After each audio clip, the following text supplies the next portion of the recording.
السلام علیکم ورحمۃ اللہ وبرکاتہ۔ کیسے ہیں آپ سب؟ امید ہے کہ آپ سب خیریت سے ہوں گے، ایمان اور صحت کی بہترین حالت میں ہوں گے۔ آج ہمارا دورہ قرآن کے اندر 10واں پارہ شروع ہو رہا ہے۔ نحمدہ ونصلی علی رسولہ الکریم، اما بعد۔ اعوذ باللہ من الشیطان الرجیم، بسم اللہ الرحمن الرحیم۔ رب اشرح لی صدری ویسر لی امری واحلل عقدۃ من لسانی یفقہوا قولی۔ اللہم ارنا الحق حقا وارزقنا اتباعہ وارنا الباطل باطلا وارزقنا اجتنابہ۔ بسم اللہ الرحمن الرحیم۔ شروع اللہ کے نام سے جو بہت مہربان نہایت رحم کرنے والا ہے۔ وَاعْلَمُوا أَنَّمَا غَنِمْتُم مِّن شَيْءٍ فَأَنَّ لِلَّهِ خُمُسَهُ وَلِلرَّسُولِ وَلِذِي الْقُرْبَى وَالْيَتَامَى وَالْمَسَاكِينِ وَابْنِ السَّبِيلِ إِن كُنتُمْ آمَنتُم بِاللَّهِ وَمَا أَنزَلْنَا عَلَىٰ عَبْدِنَا يَوْمَ الْفُرْقَانِ يَوْمَ الْتَقَى الْجَمْعَانِ وَاللَّهُ عَلَىٰ كُلِّ شَيْءٍ قَدِيرٌ۔ جان لو کہ تم جس قسم کی جو کچھ غنیمت حاصل کرو، اس میں سے 5واں حصہ تو اللہ کا ہے، اور رسول کا، اور قرابت داروں کا، اور یتیموں اور مسکینوں کا، اور مسافروں کا، اگر تم اللہ پر ایمان لائے ہو، اور اس چیز پر جو ہم نے اپنے بندے پر اس دن اتاری ہے، جو دن حق اور باطل کی جدائی کا دن تھا، جس دن دو فوجیں بھڑ گئی تھیں، اور اللہ ہر چیز پر قادر ہے۔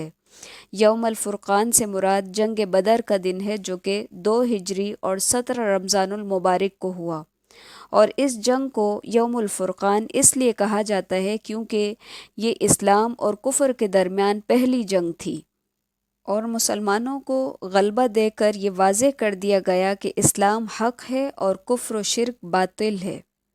پھر مزید فرمایا، جب کہ تم پاس والے کنارے پر تھے اور وہ دور والے کنارے پر تھے، اور قافلہ تم سے بہت نیچے تھا، اگر تم آپس میں وعدہ کرتے تو یقیناً تم وقت معین پر پہنچنے میں مختلف ہو جاتے، تاکہ کر ڈالے اللہ ایک کام کو جو مقرر ہو چکا تھا، تاکہ جو ہلاک ہو دلیل پر یقین جان کر ہلاک ہو، اور جو زندہ رہے وہ بھی دلیل پر حق پہچان کر زندہ رہے۔ بے شک اللہ بہت سننے والا، خوب جاننے والا ہے۔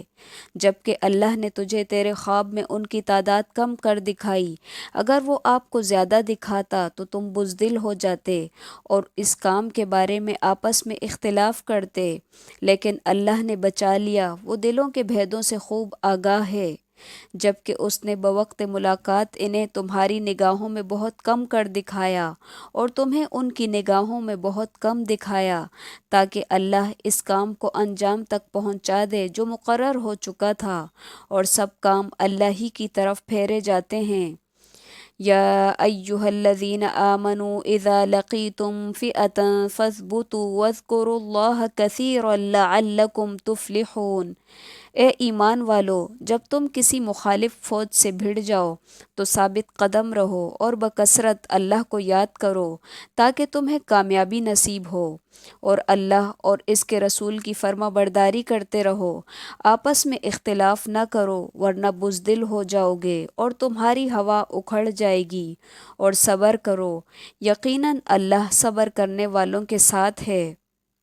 ان لوگوں جیسے نہ بنو جو اتراتے ہوئے اور لوگوں میں خود نمائی کرتے ہوئے اپنے گھروں سے چلے اور اللہ کی راہ سے روکتے تھے۔ جو کچھ وہ کر رہے ہیں اللہ اسے گھیرنے والا ہے۔ جبکہ شیطان ان کے اعمال انہیں خوشنما کر کے دکھا رہا تھا اور کہہ رہا تھا کہ لوگوں میں سے کوئی بھی آج تم پر غالب نہیں آ سکتا، میں خود بھی تمہارا حمایتی ہوں۔ لیکن جب دونوں جماعتیں آمنے سامنے ہوئیں تو اپنی ایڑیوں کے بل پیچھے ہٹ گیا اور کہنے لگا، میں تو تم سے بری ہوں، میں وہ دیکھ رہا ہوں جو تم نہیں دیکھ رہے، میں اللہ سے ڈرتا ہوں اور اللہ سخت عذاب والا ہے۔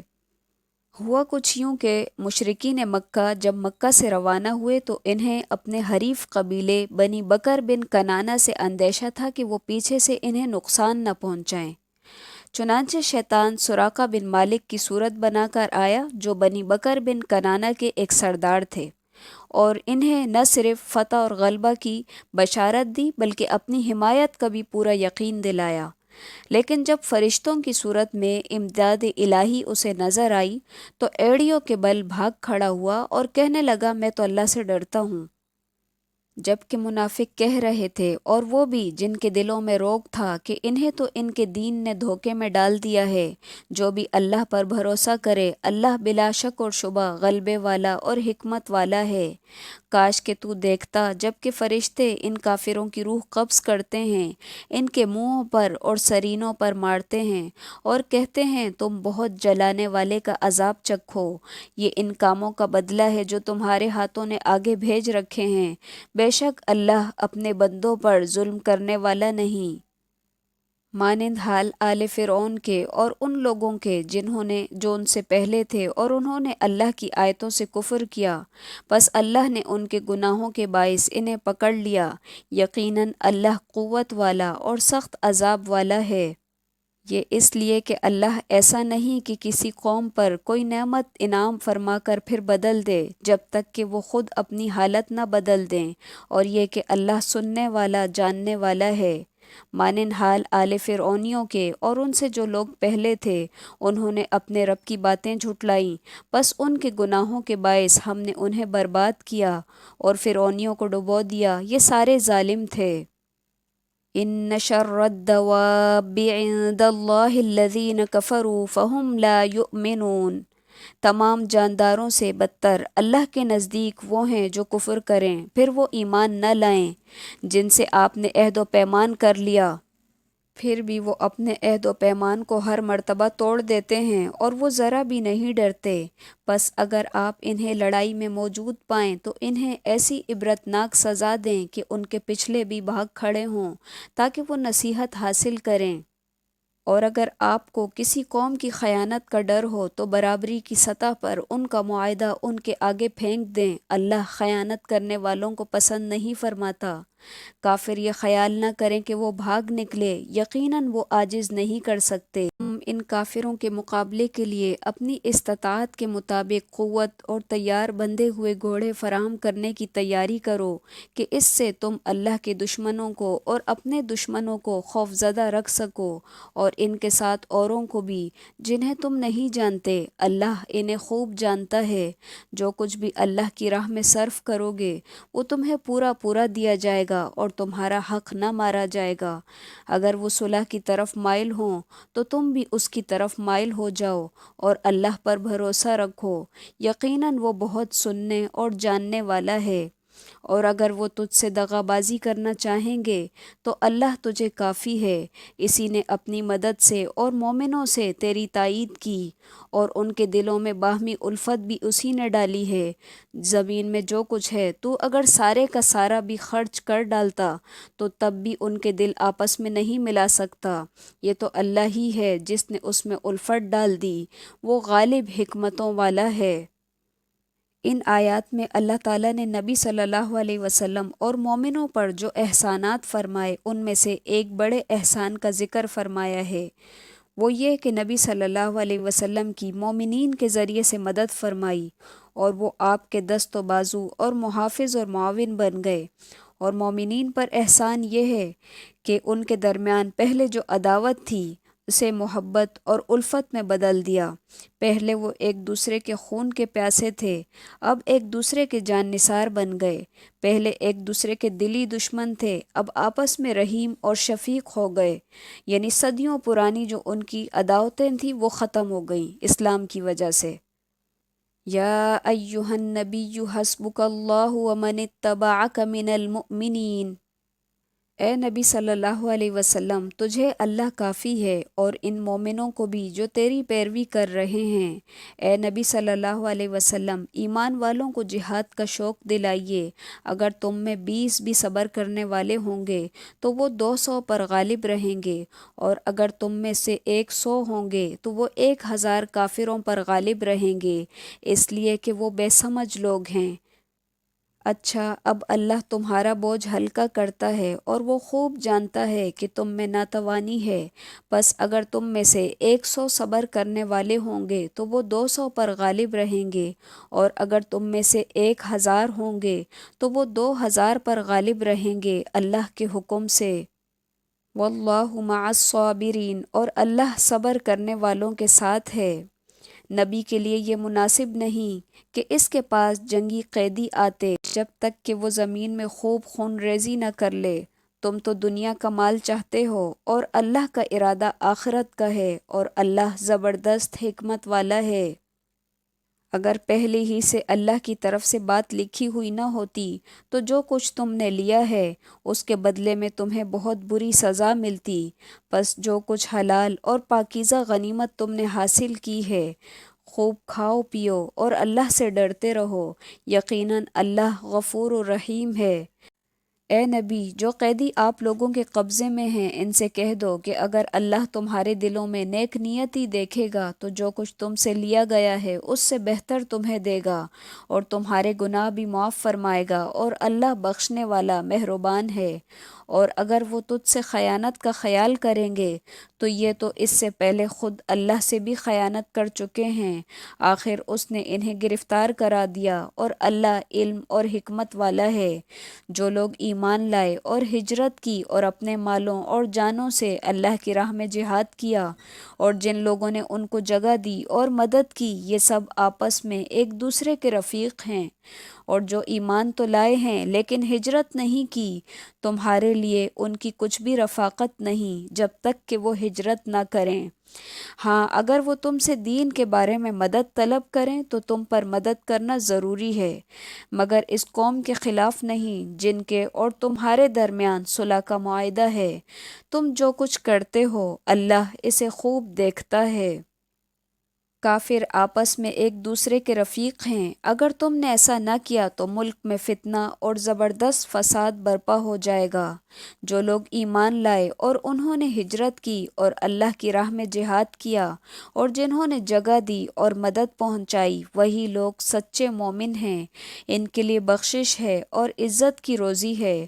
اور جو لوگ ایمان لائے اس کے بعد اور ہجرت کی اور تمہارے ساتھ ہو کر جہاد کیا، پس وہ لوگ تم ہی میں سے ہیں۔ وَأُولُو الْأَرْحَامِ بَعْضُهُمْ أَوْلَىٰ بِبَعْضٍ فِي كِتَابِ اللَّهِ إِنَّ اللَّهَ بِكُلِّ شَيْءٍ عَلِيمٌ۔ اور رشتے ناطے والے اللہ کی حکم کی روح سے ایک دوسرے کے زیادہ حقدار ہیں، بے شک اللہ ہر چیز کو خوب جاننے والا ہے۔ سورۃ التوبہ۔ براءۃ من اللہ ورسولہ الی الذین عاہدتم من المشرکین۔ اللہ اور اس کے رسول کی طرف سے صاف جواب ہے ان مشرکوں کے لیے جن سے تم نے صلح کا معاہدہ کیا تھا۔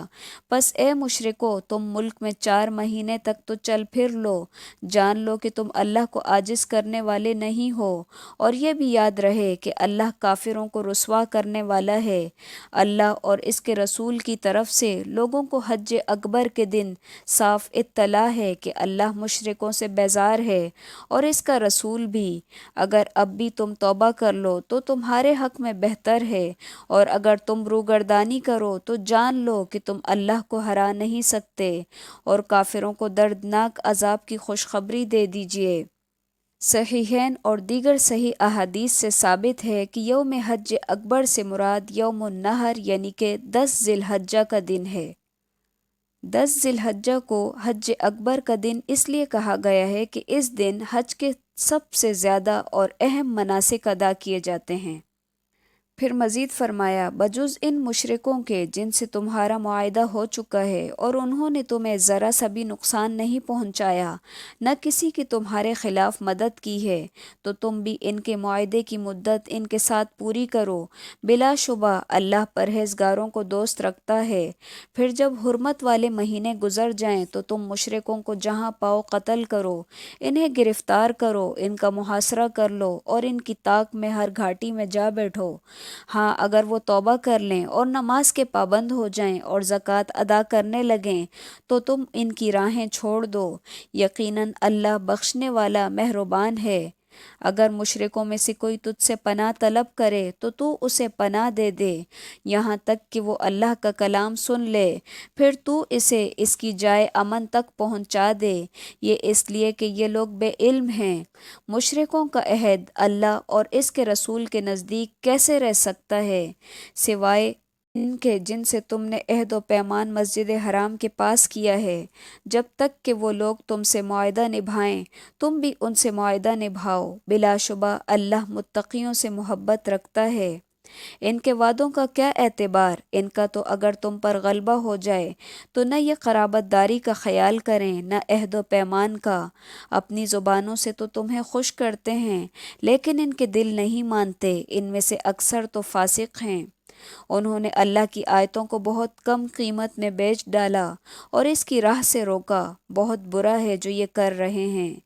یہ تو کسی مسلمان کے حق میں کسی رشتہ داری کا یا عہد کا مطلق لحاظ نہیں کرتے، یہ ہیں ہی حد سے گزرے ہوئے۔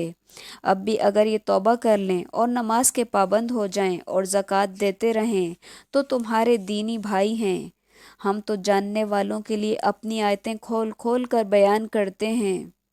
اگر یہ لوگ عہد و پیمان کے بعد بھی اپنی قسموں کو توڑ دیں اور تمہارے دین میں طعنہ زنی کریں تو تم بھی ان سرداران کفر سے بھڑ جاؤ، ان کی قسمیں کوئی چیز نہیں، ممکن ہے کہ اس طرح وہ باز آ جائیں۔ تم ان لوگوں کی سرکوبی کے لیے کیوں تیار نہیں ہوتے جنہوں نے اپنی قسموں کو توڑ دیا اور پیغمبر کو جلا وطن کرنے کی فکر میں ہیں، اور پہلے پہل انہوں نے خود ہی تم سے جنگ چھیڑی ہے، کیا تم ان سے ڈرتے ہو؟ اللہ ہی زیادہ مستحق ہے کہ تم اس سے ڈرو، بشرطیہ کہ تم ایماندار ہو۔ ان سے تم جنگ کرو، اللہ انہیں تمہارے ہاتھوں عذاب دے گا، انہیں ذلیل اور رسوا کرے گا، تمہیں ان پر مدد دے گا اور مسلمانوں کے کلیجے ٹھنڈے کر دے گا۔ وَيُذْهِبْ غَيْظَ قُلُوبِهِمْ وَيَتُوبُ اللَّهُ عَلَى مَن يَشَاءُ وَاللَّهُ عَلِيمٌ حَكِيمٌ۔ اور ان کے دل کا غصہ دور کر دے گا اور اللہ جس پر چاہتا ہے توجہ فرماتا ہے، اللہ خوب جاننے والا حکمت والا ہے۔ کیا تم یہ سمجھ بیٹھے ہو کہ تم چھوڑ دیے جاؤ گے، حالانکہ ابھی تک اللہ نے ان لوگوں کو جانا ہی نہیں جنہوں نے تم میں سے جہاد کیا اور جنہوں نے اللہ اور اس کے رسول اور مومنوں کے سوا کسی کو دلی دوست نہیں بنایا۔ اللہ خوب خبردار ہے اس سے جو تم کرتے ہو۔ لائق نہیں کہ مشرک اللہ کی مسجدوں کو آباد کریں جب کہ وہ خود اپنے کفر کے آپ ہی گواہ ہیں، ان کے اعمال غارت اور اکارت ہیں اور وہ دائمی طور پر جہنمی ہیں۔ اللہ کی مسجدوں کو آباد کرنا تو ان کے حصے میں ہے جو اللہ پر اور قیامت کے دن پر ایمان رکھتے ہوں، نمازوں کے پابند ہوں، زکوٰۃ دیتے ہوں، اللہ کے سوا کسی سے نہ ڈرتے ہوں۔ توقع ہے کہ یہی لوگ یقیناً ہدایت یافتہ ہیں۔ اجعلتم سقایة الحاج وعمارة المسجد الحرام كمن آمن بالله واليوم الآخر وجاهد في سبيل الله لا يستوون عند الله والله لا يهدي القوم الظالمين۔ کیا تم نے حاجیوں کو پانی پلا دینا اور مسجد حرام کی خدمت کرنا اس کے برابر کر دیا ہے جو اللہ پر اور آخرت کے دن پر ایمان لایا اور اس نے اللہ کی راہ میں جہاد کیا؟ یہ اللہ کے نزدیک برابر نہیں ہو سکتے، اور اللہ ظالموں کو ہدایت نہیں دیتا۔ جو لوگ ایمان لائے، ہجرت کی، اللہ کی راہ میں اپنے مال اور اپنی جان سے جہاد کیا، وہ اللہ کے ہاں بہت بڑے مرتبے والے ہیں، اور یہی لوگ مراد پانے والے ہیں۔ انہیں ان کا رب خوشخبری دیتا ہے اپنی رحمت اور رضامندی کی اور جنتوں کی، ان کے لیے وہاں دائمی نعمتیں ہیں، وہاں وہ ہمیشہ رہنے والے ہیں، اللہ کے پاس یقیناً بہت بڑا اجر ہے۔ یا ایہا الذین آمنوا لا تتخذوا آباءکم واخوانکم اولیاء ان استحبوا الکفر علی الایمان۔ اے ایمان والو، اپنے باپوں کو اور اپنے بھائیوں کو دوست نہ بناؤ اگر وہ کفر کو ایمان سے عزیز رکھیں، تم میں سے جو بھی ان سے محبت رکھے گا تو وہی ظالم ہے۔ آپ کہہ دیجئے کہ اگر تمہارے باپ اور تمہارے بیٹے اور تمہارے بھائی اور تمہاری بیویاں، تمہارے کنبے قبیلے اور تمہارے کمائے ہوئے مال تجارت، اور وہ جس کی کمی سے تم ڈرتے ہو، اور وہ حویلیاں جو تمہیں پسند ہیں، اگر یہ ساری چیزیں تمہیں اللہ اور اس کے رسول سے اور اس کی راہ میں جہاد کرنے سے زیادہ عزیز ہیں تو تم اللہ کے حکم سے عذاب آنے کا انتظار کرو، اور اللہ فاسقوں کو ہدایت نہیں دیتا۔ یقیناً اللہ نے بہت سے میدانوں میں تمہیں فتح دی ہے، اور حنین کی لڑائی والے دن بھی، جب کہ تمہیں اپنی کثرت پر ناز ہو گیا تھا، لیکن اس نے تمہیں کوئی فائدہ نہ دیا، بلکہ زمین باوجود اپنی کشادگی کے تم پر تنگ ہو گئی، پھر تم پیٹ پھیر کر بھاگ کھڑے ہوئے۔ حنین مکہ اور طائف کے درمیان ایک وادی ہے، یہاں حوازن اور ثقیف کے قبائل رہتے تھے، اور یہ دونوں جو قبیلے تھے یہ بہت زبردست تیر انداز تھے۔ تو جب مسلمانوں کے خلاف یہ لڑنے کی تیاری کر رہے تھے تو نبی صلی اللہ علیہ وسلم کو اس کا علم ہوا، تو آپ صلی اللہ علیہ وسلم نے 12,000 کا لشکر تیار کیا اور آپ جو ہے حنین کی طرف تشریف لے گئے۔ یہ فتح مکہ کے 18-19 دن بعد یعنی شوال کا واقعہ ہے۔ تو مذکورہ قبیلوں نے بھرپور تیاری کر رکھی تھی اور مختلف کمینگاہوں میں تیر اندازوں کو مقرر کر دیا تھا۔ ادھر مسلمانوں میں یہ عجیب بات پیدا ہو گئی کہ انہوں نے سوچا کہ آج جو ہے ان کی تعداد کم نہیں ہے، یعنی کہ وہ اپنی کم تعداد کی وجہ سے کم از کم مغلوب نہیں ہوں گے۔ تو اللہ تعالیٰ کو ان کی یہ بات جو ہے پسند نہیں آئی کہ یعنی اللہ کی مدد کے بجائے اپنی کثرت تعداد پر اعتماد زیادہ ہو گیا۔ تو اسی وجہ سے وہاں سے جب ان کفار نے ان کے اوپر حملہ کیا تو مسلمان جو تھے وہ بھاگ کھڑے ہوئے اور ان کے قدم جو تھے وہ اکھڑ گئے۔ پھر نبی صلی اللہ علیہ وسلم اور 100 کے قریب مسلمان اس میدان جنگ کے اندر رہ گئے، اور آپ صلی اللہ علیہ وسلم مسلمانوں کو پکار رہے تھے کہ اللہ کے بندو میرے پاس آؤ، میں اللہ کا رسول ہوں۔ پھر جب مسلمانوں نے یہ حالات دیکھے اور یہ آوازیں سنی تو پھر وہ واپس آئے اور اللہ تعالیٰ کے حکم سے پھر جم کر مقابلہ کیا، اور پھر فرشتے بھی ان کی مدد کے لیے آئے، تو تب جا کر یہ جو جنگ تھی یہ فتح میں پھر تبدیل ہو گئی۔ ثم انزل اللہ سکینتہ علی رسولہ وعلی المؤمنین وانزل جلودا لم تروها وعلى المؤمنين وأنزل جنودا لم تروها وعذب الذين كفروا وذلك جزاء الكافرين۔ پھر اللہ نے اپنی طرف سے تسکین اتاری اپنے نبی پر اور مومنوں پر، اور ایسے لشکر بھیجے جنہیں تم نہیں دیکھا، اور کافروں کو پوری سزا دی، اور ان کفار کا یہی بدلہ تھا۔ پھر اس کے بعد بھی اللہ جس پر چاہے گا توجہ فرمائے گا، اور اللہ ہی بخشش اور مہربانی کرنے والا ہے۔ اے ایمان والو، بے شک مشرک بالکل ہی ناپاک ہیں، وہ اس سال کے بعد مسجد حرام کے پاس بھی نہ پھٹکنے پائیں۔ اگر تمہیں مفلسی کا خوف ہے تو اللہ اگر چاہے تو اپنے فضل سے تمہیں دولت مند کر دے گا، بے شک اللہ علم اور حکمت والا ہے۔ یہی وہ حکم ہے جو 9 ہجری میں اعلان برات کے ساتھ کیا گیا تھا۔ ان لوگوں سے لڑو جو اللہ پر اور قیامت کے دن پر ایمان نہیں لاتے، جو اللہ اور اس کے رسول کی حرام کردہ شے کو حرام نہیں سمجھتے، نہ دین حق کو قبول کرتے ہیں، ان لوگوں میں سے جنہیں کتاب دی گئی ہے، یہاں تک کہ وہ ذلیل اور خوار ہو کر اپنے ہاتھ سے جزیہ دیں۔ یہودی کہتے ہیں عزیر اللہ کا بیٹا ہے، اور نصرانی کہتے ہیں مسیح اللہ کا بیٹا ہے۔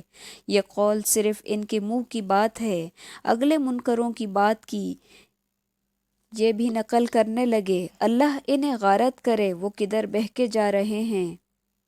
اتخذوا احبارهم ورهبانهم اربابا من دون الله والمسيح ابن مريم وما امروا الا ليعبدوا الها واحدا لا اله الا هو سبحانه عما يشركون۔ ان لوگوں نے اللہ کو چھوڑ کر اپنے عالموں اور درویشوں کو رب بنایا ہے، اور مریم کے بیٹے مسیح کو بھی، حالانکہ انہیں صرف ایک اللہ ہی کی عبادت کا حکم دیا گیا تھا، جس کے سوا کوئی معبود نہیں، وہ پاک ہے ان کے شریک مقرر کرنے سے۔ وہ چاہتے ہیں کہ اللہ کے نور کو اپنے منہ سے بجھا دیں، اور اللہ انکاری ہے مگر اسی بات کا کہ اپنا نور پورا کرے، گو کافر ناخوش ہی رہیں۔ اسی نے اپنے رسول کو ہدایت اور سچے دین کے ساتھ بھیجا ہے کہ اسے اور تمام ادیان پر غالب کر دے اگرچہ مشرک برا مانیں۔ اے ایمان والو، اکثر علماء اور عابد لوگوں کا مال ناحق کھا جاتے ہیں اور اللہ کی راہ سے روک دیتے ہیں، اور جو لوگ سونے چاندی کا خزانہ رکھتے ہیں اور اللہ کی راہ میں خرچ نہیں کرتے، انہیں دردناک عذاب کی خوشخبری دے دیجیے۔ جس دن اس خزانے کو آتش دوزخ میں تپایا جائے گا، پھر اس سے ان کی پیشانیاں اور پہلو اور پیٹھیں داغی جائیں گی۔ ان سے کہا جائے گا کہ یہ ہے جسے تم نے اپنے لیے خزانہ بنا کر رکھا تھا، پس اپنے خزانوں کا مزہ چکھو۔ بے شک مہینوں کی گنتی اللہ کے نزدیک کتاب اللہ میں 12 ہے، اسی دن سے جب سے آسمان اور زمین کو اس نے پیدا کیا ہے، ان میں سے 4 مہینے حرمت کے ہیں، یہی درست ہے دین کے اعتبار سے۔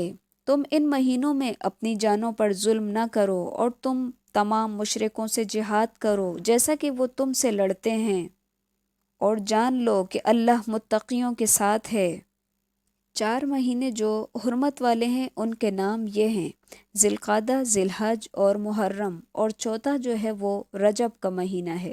مہینوں کو آگے پیچھے کر دینا کفر میں زیادتی ہے، اس سے وہ لوگ گمراہی میں ڈالے جاتے ہیں جو کافر ہیں۔ ایک سال تو اسے حلال کر لیتے ہیں اور ایک سال اسی کو حرمت والا کر لیتے ہیں، تاکہ اللہ نے جو حرمت رکھی ہے اس کے شمار میں موافقت کر لیں، پھر اسے حلال بنا لیں جسے اللہ نے حرام کیا ہے۔ ان کے لیے ان کے برے کام خوشنما بنا دیے گئے ہیں، اور قوم کفار کی اللہ رہنمائی نہیں فرماتا۔ اے ایمان والو، تمہیں کیا ہو گیا ہے کہ جب تم سے کہا جاتا ہے کہ چلو اللہ کے راستے میں کوچ کرو تو تم زمین سے لگے جاتے ہو؟ کیا تم آخرت کے عوض دنیا ہی کی زندگانی پر ریچھ گئے ہو؟ سنو، دنیا کی زندگی تو آخرت کے مقابلے میں بہت تھوڑی ہے۔ اگر تم نے کوچ نہ کیا تو تمہیں اللہ دردناک سزا دے گا اور تمہارے سوا اور لوگوں کو بدل لائے گا۔ تم اللہ کو کوئی نقصان نہیں پہنچا سکتے، اور اللہ ہر چیز پر قادر ہے۔ اگر تم اللہ کے رسول کی مدد نہ کرو گے تو کوئی پرواہ نہیں، اللہ ہی نے ان کی مدد کی اس وقت جب کہ اسے کافروں نے دیس سے نکال دیا تھا، 2 میں سے دوسرا جب کہ وہ دونوں غار میں تھے، جب وہ اپنے ساتھی سے کہہ رہے تھے کہ غم نہ کر، اللہ ہمارے ساتھ ہے۔ پھر اللہ نے اس پر اپنی طرف سے تسکین قلب نازل فرما کر ان لشکروں سے ان کی مدد کی جنہیں تم نے نہیں دیکھا۔ اس نے کافروں کی بات پست کر دی، اور بلند و بالا تو اللہ ہی کا کلمہ ہے۔ اللہ غالب ہے، خوب حکمت والا ہے۔ جہاد سے پیچھے رہنے یا اس سے جان چھڑانے والوں سے کہا جا رہا ہے کہ اگر تم مدد نہیں کرو گے تو اللہ تعالیٰ تمہاری مدد کا محتاج نہیں ہے۔ اللہ تعالیٰ نے اپنے پیغمبر کی مدد اس وقت بھی کی جب اس نے غار میں پناہ لی تھی، اور انہوں نے اپنے ساتھی یعنی کہ ابو بکر صدیق رضی اللہ تعالیٰ عنہ سے کہا تھا کہ غم نہ کر، اللہ ہمارے ساتھ ہے۔ اس کی تفصیل حدیث میں یوں آتی ہے کہ ابو بکر صدیق رضی اللہ تعالیٰ عنہ فرماتے ہیں کہ جب ہم غار میں تھے تو میں نے نبی صلی اللہ علیہ وسلم سے کہا، اگر ان مشرکین نے جو ہمارے تعاقب میں ہیں اپنے قدموں پر نظر ڈال لی تو یقیناً ہمیں دیکھ لیں گے۔ نبی صلی اللہ علیہ وسلم نے فرمایا، اے ابو بکر، تمہارا ان 2 کے بارے میں کیا خیال ہے جن کا تیسرا اللہ ہے، یعنی اللہ کی مدد اور اس کی معیت جن کے ساتھ شامل ہے۔ پھر یہاں پر مدد کی 2 اقسام بھی بیان ہوئی ہیں، ایک یہ کہ اللہ تعالیٰ نے سکینت نازل فرمائی، دوسرا یہ کہ فرشتوں کے ذریعے مدد کی۔ انفروا خفافا وثقالا وجاہدوا باموالکم وانفسکم فی سبیل اللہ ذالکم خیر لکم ان کنتم تعلمون۔ ہلکے بھی نکلو اور بوجھل بھی، اور راہ رب میں اپنے جان اور مال سے جہاد کرو، یہی تمہارے لیے بہتر ہے اگر تم جانتے ہو۔ اگر جلد وصول ہونے والا مال و اسباب ہوتا اور سفر بھی ہلکا ہوتا تو وہ ضرور آپ کے پیچھے ہو لیتے، لیکن ان پر وہ مسافت دور ہو گئی۔ اب تو وہ اللہ کی قسمیں کھائیں گے کہ اگر ہم میں قوت اور طاقت ہوتی تو ہم یقیناً آپ کے ساتھ نکلتے۔ وہ اپنی جانوں کو خود ہی ہلاکت میں ڈال رہے ہیں، اور اللہ جانتا ہے کہ وہ قطعاً جھوٹے ہیں۔ عفا اللہ عنک لم اذنت لهم حتى يتبين لك الذين صدقوا وتعلم الكاذبين۔ اللہ آپ کو معاف کرے، آپ نے انہیں کیوں اجازت دی؟ بیشتر اس کے کہ آپ کے سامنے سچے لوگ ظاہر ہو جاتے اور آپ جھوٹے لوگوں کو بھی جان لیتے۔ اللہ پر اور قیامت کے دن پر ایمان اور یقین رکھنے والے تو جانی اور مالی جہاد سے رک رہنے کی کبھی بھی آپ سے اجازت طلب نہیں کریں گے، اور اللہ پرہیزگاروں کو خوب جانتا ہے۔ یہ اجازت تو آپ سے وہی طلب کرتے ہیں جنہیں نہ اللہ پر ایمان ہے نہ آخرت کے دن کا یقین، جن کے دل شک میں پڑے ہوئے ہیں اور وہ اپنے شک میں پڑے تردد کر رہے ہیں۔ اگر ان کا ارادہ جہاد کے لیے نکلنے کا ہوتا تو وہ اس سفر کے لیے سامان کی تیاری کر رکھتے، لیکن اللہ کو ان کا اٹھنا ہی پسند نہ تھا، اس لیے انہیں حرکت سے ہی روک دیا اور کہہ دیا گیا کہ تم بیٹھے رہنے والوں کے ساتھ ہی رہو۔ اگر تم میں شامل ہو کر نکلتے بھی تو تمہارے لیے سوائے فساد کے اور کوئی چیز نہ بڑھاتے، بلکہ تمہارے درمیان خوب گھوڑے دوڑاتے اور تم میں فتنہ ڈالنے کی تلاش میں رہتے۔ ان کے لیے باتیں سننے والے جاسوس خود تم میں موجود ہیں، اور اللہ ان ظالموں کو خوب جانتا ہے۔ یہ تو اس سے پہلے بھی فتنے کی تلاش کرتے رہے ہیں اور تیرے لیے کاموں کو الٹ پلٹ کرتے رہے ہیں، یہاں تک کہ حق آ پہنچا اور اللہ کا حکم غالب آ گیا، اگرچہ ان کو ناگوار ہی گزرا۔ ان میں سے کوئی تو ہے جو کہتا ہے مجھے اجازت دیجیے، مجھے فتنے میں نہ ڈالیے۔ آگاہ رہو، وہ تو فتنے میں پڑ چکے ہیں، اور یقیناً دوزخ کافروں کو گھیرنے والی ہے۔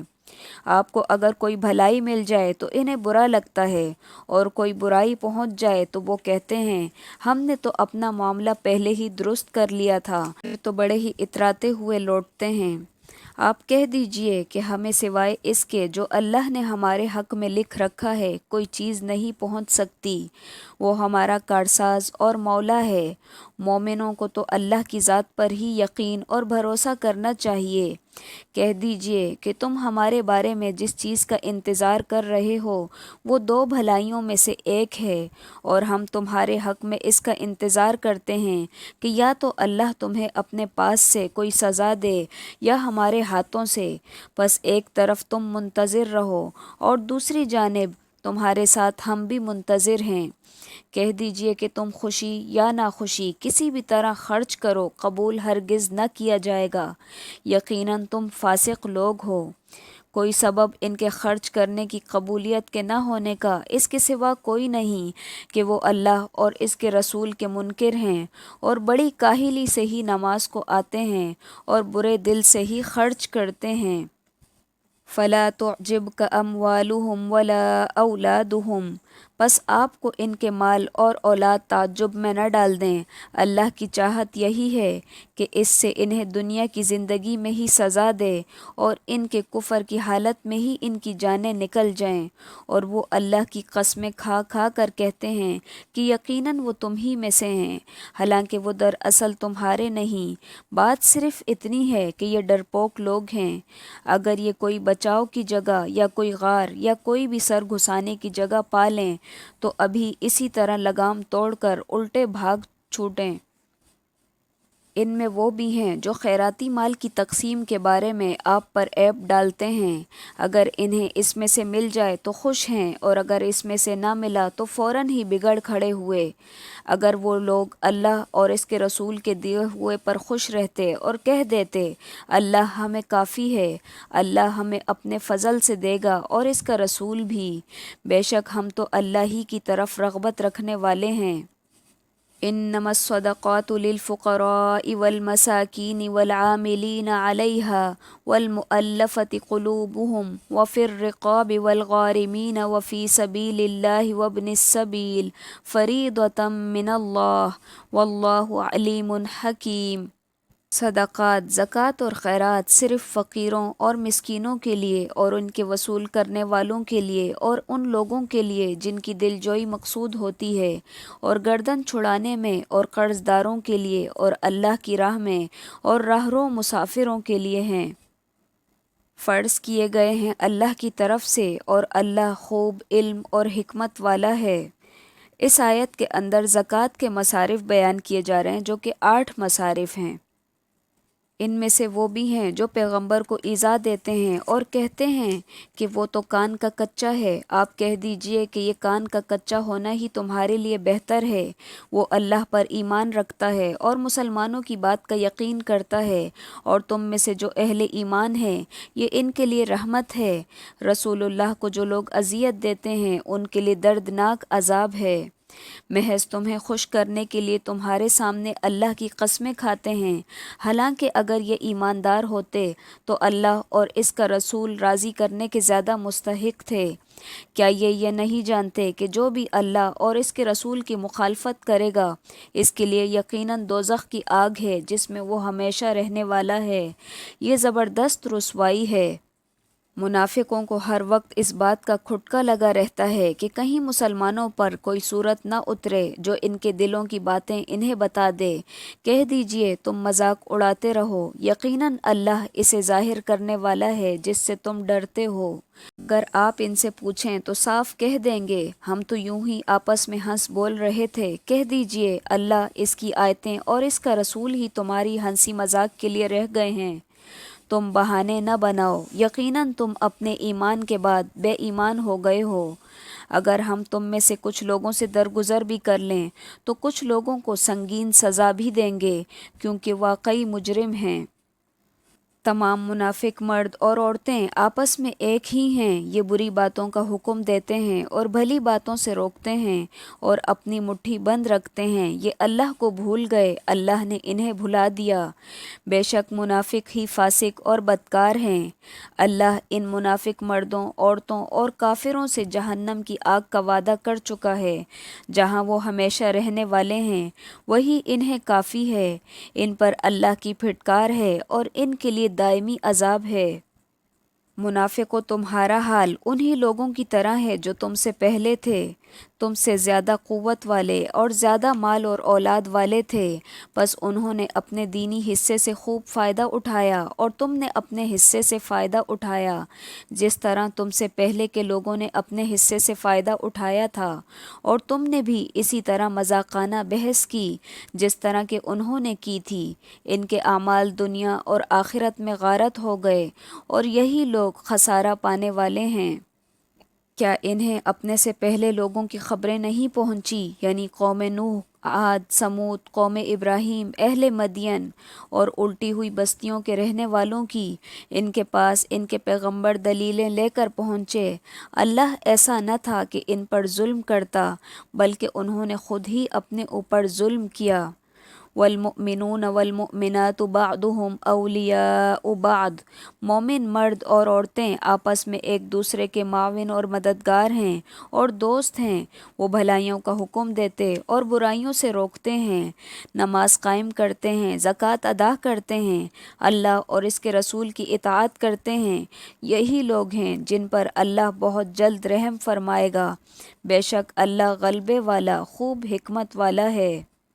ان ایماندار مردوں اور عورتوں سے اللہ نے ان جنتوں کا وعدہ فرمایا ہے جن کے نیچے نہریں بہتی ہیں، جہاں وہ ہمیشہ ہمیشہ رہنے والے ہیں، اور ان صاف ستھرے پاکیزہ محلات کا جو ہمیشگی والی جنتوں میں ہیں، اور اللہ کی رضامندی سب سے بڑی چیز ہے، یہی زبردست کامیابی ہے۔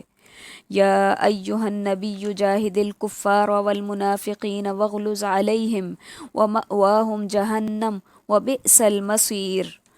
اے نبی صلی اللہ علیہ وسلم، کافروں اور منافقوں سے جہاد جاری رکھیں اور ان پر سخت ہو جائیں، ان کی اصل جگہ دوزخ ہے جو بدترین جگہ ہے۔ وہ اللہ کی قسمیں کھا کر کہتے ہیں کہ انہوں نے نہیں کہا، حالانکہ یقیناً کفر کا کلمہ ان کی زبان سے نکل چکا ہے اور وہ اپنے اسلام کے بعد کافر ہو گئے ہیں، اور انہوں نے اس کام کا قصد بھی کیا جو پورا نہ کر سکے۔ وہ صرف اسی بات کا انتقام لے رہے ہیں کہ انہیں اللہ نے اور اس کے رسول نے اپنے فضل سے دولت مند کر دیا۔ اگر وہ اب بھی توبہ کر لیں تو یہ ان کے حق میں بہتر ہے، اور اگر منہ موڑے رہیں تو ان کے لیے دنیا اور آخرت میں دردناک عذاب ہوگا، اور زمین بھر میں ان کا کوئی حمایتی اور مددگار نہ ہوگا۔ ان میں وہ بھی ہیں جنہوں نے اللہ سے عہد کیا تھا کہ اگر وہ ہمیں اپنے فضل سے مال دے گا تو ہم ضرور صدقہ اور خیرات کریں گے اور پکی طرح نیکوکاروں میں ہو جائیں گے، لیکن جب اللہ نے انہیں اپنے فضل سے دیا تو وہ اس میں بخیلی کرنے لگے اور ٹال مٹول کر کے منہ موڑ لیا، بس اس کی سزا میں اللہ نے ان کے دلوں میں نفاق ڈال دیا اللہ سے ملنے کے دن تک، کیونکہ انہوں نے اللہ سے کیے ہوئے وعدے کا خلاف کیا اور اس لیے کہ وہ جھوٹ بولتے رہے۔ کیا وہ نہیں جانتے کہ اللہ ان کی بھید اور ان کی سرگوشیاں سب معلوم کرتا ہے، اور اللہ غیب کی تمام باتوں سے باخبر ہے؟ جو لوگ ان مسلمانوں پر طعنہ زنی کرتے ہیں، جو دل کھول کر خیرات کرتے ہیں، اور ان لوگوں پر جنہیں سوائے اپنی محنت مزدوری کے اور کچھ میسر نہیں، بس یہ ان کا مذاق اڑاتے ہیں، اور اللہ ان مذاق اڑانے والوں کا مذاق اڑاتا ہے، اور انہی کے لیے دردناک عذاب ہے۔ تو ان کے لیے استغفار کر یا نہ کر، اگر تو 70 مرتبہ بھی ان کے لیے استغفار کرے تو بھی اللہ انہیں ہرگز نہ بخشے گا، یہ اس لیے کہ انہوں نے اللہ اور اس کے رسول سے کفر کیا۔ ایسے فاسق لوگوں کو اللہ ہدایت نہیں دیتا۔ پیچھے رہ جانے والے لوگ رسول اللہ صلی اللہ علیہ وسلم کے جانے کے بعد اپنے بیٹھے رہنے پر خوش ہیں۔ انہوں نے اللہ کی راہ میں اپنے مال اور اپنی جانوں سے جہاد کرنا ناپسند کیا، اور انہوں نے کہہ دیا کہ اس گرمی میں مت نکلو، کہہ دیجئے کہ دوزخ کی آگ بہت ہی سخت گرم ہے، کاش کہ وہ سمجھتے ہوتے۔ اس آیت کے اندر 70 کا جو لفظ ہے یہ مبالغے اور تکثیر کے لیے آیا ہے، یعنی تو کتنی ہی کثرت سے ان کے لیے استغفار کرے، اللہ تعالیٰ انہیں ہرگز نہیں معاف کرے گا۔ یہ مطلب نہیں ہے کہ 70 مرتبہ سے زیادہ استغفار کرنے پہ ان کو معافی مل جائے گی، نہیں، یعنی کبھی بھی ان کے لیے معافی نہیں ہے۔ فَلْيَضْحَكُوا قَلِيلًا وَلْيَبْكُوا كَثِيرًا جَزَاءً بِمَا كَانُوا يَكْسِبُونَ۔ پس انہیں چاہیے کہ بہت کم ہنسیں اور بہت زیادہ روئیں بدلے میں اس کے جو وہ کرتے تھے۔ پس اگر اللہ آپ کو ان کی کسی جماعت کی طرف لوٹا کر واپس لے آئے، پھر وہ آپ سے میدان جنگ میں نکلنے کی اجازت طلب کریں تو آپ کہہ دیجئے تم میرے ساتھ ہرگز نہیں چل سکتے، اور نہ میرے ساتھ تم دشمنوں سے لڑائی کر سکتے ہو، تم نے پہلی مرتبہ بیٹھے رہنے کو پسند کیا تھا، بس تم پیچھے رہ جانے والوں میں ہی بیٹھے رہو۔ ان میں سے کوئی مر جائے تو آپ اس کے جنازے کی ہرگز نماز نہ پڑھیں اور نہ اس کی قبر پر کھڑے ہوں، یہ اللہ اور اس کے رسول کے منکر ہیں اور مرتے دم تک بدکار اور بے اطاعت ہی رہے۔ آپ ان کے مال اور اولاد سے تعجب نہ کرنا، اللہ کی چاہت یہی ہے کہ انہیں انہی چیزوں سے دنیاوی سزا دے اور یہ اپنی جانیں نکلنے تک کافر ہی رہیں۔ جب کوئی صورت اترتی ہے کہ اللہ پر ایمان لاؤ اور اس کے رسول کے ساتھ مل کر جہاد کرو، تو ان میں سے دولت مندوں کا ایک طبقہ آپ کے پاس آ کر یہ کہہ کر رخصت لے لیتا ہے کہ ہمیں تو بیٹھے رہنے والوں میں ہی چھوڑ دیجئے، یہ تو خانہ نشین عورتوں کا ساتھ دینے پر ریجھ گئے اور ان کے دلوں پر مہر لگا دی گئی، اب یہ کچھ نہیں سمجھتے۔ لیکن خود رسول اور اس کے ساتھی ایمان والے اپنے مالوں اور جانوں سے جہاد کرتے ہیں، یہی لوگ بھلائیوں والے ہیں اور یہی لوگ کامیابی حاصل کرنے والے ہیں۔ انہی کے لیے اللہ نے وہ جنتیں تیار کی ہیں جن کے نیچے نہریں جاری ہیں اور وہ اس میں ہمیشہ رہنے والے ہیں، یہی بہت بڑی کامیابی ہے۔ بادیہ نشینوں میں سے بھی کچھ لوگ عذر کرتے ہوئے آپ کے پاس آئے کہ انہیں رخصت دے دی جائے، اور وہ لوگ بھی گھروں میں بیٹھے رہے جنہوں نے اللہ اور اس کے رسول سے جھوٹ بولا تھا۔ اب تو ان میں سے جتنے کافر ہیں ان سب کے لیے دردناک عذاب ہے۔ ضعیفوں اور بیماروں پر اور ان پر جن کے پاس خرچ کرنے کو کچھ نہیں کوئی حرج نہیں، بشرط یہ کہ وہ اللہ اور اس کے رسول کی خیر خواہی کرتے رہیں۔ ایسے نیکوکاروں پر الزام کی کوئی راہ نہیں، اللہ بڑی مغفرت اور رحمت والا ہے۔ ہاں، ان پر بھی کوئی حرج نہیں جو آپ کے پاس آتے ہیں کہ آپ انہیں سواری مہیا کر دیں، تو آپ جواب دیتے ہیں کہ میں تو تمہارے لیے کچھ بھی سواری نہیں پاتا، تو وہ رنج اور غم سے اپنی آنکھوں سے آنسو بہاتے ہوئے لوٹ جاتے ہیں کہ انہیں خرچ کرنے کے لیے کچھ بھی میسر نہیں۔ انما السبیل علی الذین یستأذنونک وہم اغنیاء۔ الزام تو در حقیقت ان لوگوں پر ہے جو باوجود دولت مند ہونے کے آپ سے اجازت طلب کرتے ہیں، یہ خانہ نشین عورتوں کا ساتھ دینے پہ خوش ہیں اور ان کے دلوں پر اللہ نے مہر لگا دی، لہٰذا اب وہ کچھ نہیں سمجھتے۔ سبحانک اللہم و بحمدک نشہد ان لا الہ الا انت نستغفرک و نتوب الیک۔ السلام علیکم ورحمۃ اللہ وبرکاتہ۔